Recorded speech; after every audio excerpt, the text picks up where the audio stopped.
Christmas morning, she opened my desk drawer and found the card. A simple birthday card from Billy. But inside, in his own handwriting, were the words that shattered her. To the best mom ever. Thanks for loving me and giving me a chance.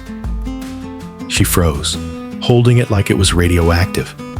Her face drained, her hands shook. And from that moment, the quiet war that had been brewing for years finally came into the open.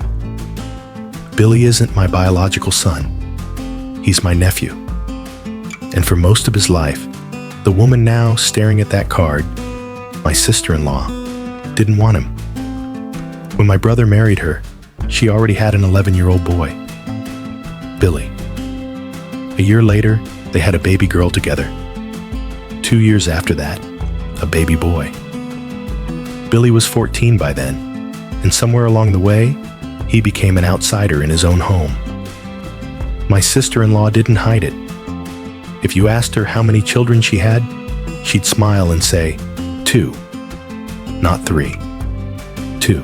Billy, the one left out of the count, started to slip. Bad friends, bad decisions, failing grades. He got into drugs. He was suspended from school. And his parents, my brother, and his wife were fed up. They talked about him like he was a problem to get rid of, not a child to help. That's when I stepped in. I asked if Billy could spend the summer with me and my husband on our small hobby farm. Fresh air, hard work, structure. Maybe it could give him a lifeline. They didn't hesitate. In fact, my sister-in-law smiled and said she was more than happy to get rid of him. Her words, not mine. The first weeks were hard. He was angry, closed off, suspicious of kindness. But my husband kept him busy, mending fences, feeding animals, cleaning stalls. We didn't just give him chores. We gave him space to be heard, to feel wanted. By August, he was different. Not perfect, not magically healed, but different. He laughed more. He worked harder. He asked to stay, but his mother said no. He had to come home.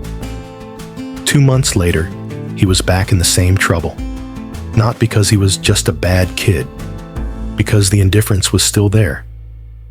And then, without ceremony, they sent him back to us. This time, he stayed. For the rest of high school, Billy lived with us. He pulled his grades up to A's and B's. He made solid friends.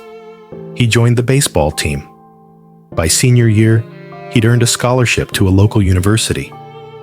He never called his mother Mom. He rarely saw my brother. Holidays, maybe. But when he was 16, he started calling me Mom. And he called my husband Pops. He's 22 now, finishing his last year of college, engaged to a wonderful woman. And then came Christmas. The drawer, the card, the explosion. That day, after seeing the card, my sister-in-law texted Billy. She confronted him. She asked if she would be presented as mother of the groom at his wedding. He told her no. He told her he no longer considered her his mother. And he wasn't even sure if he wanted her at the wedding at all. She came to me, furious. She said I had to tell Billy I was not his mother, that he was not to call me that ever again. My brother backed her up. Even my parents started pushing me, for the sake of peace. Peace. Where was that peace when Billy was 14, drowning in loneliness? Where was it when he begged to stay, and they sent him back to the same neglect? I told them what I've always known in my heart. Billy is my son. I count him alongside my other children, and telling him to stop calling me Mom would cut him deeper than they can imagine. It would feel like me saying he isn't my son. And I will not risk that. If he decides to present his birth mother as mother of the groom, I'll support him.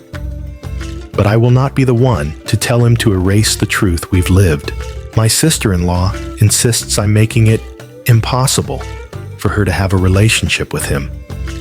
She says I'm selfish. The truth? Billy doesn't even want her at the wedding. He doesn't like to talk about her at all. When I've brought it up, he's been clear. He doesn't see her as his mom.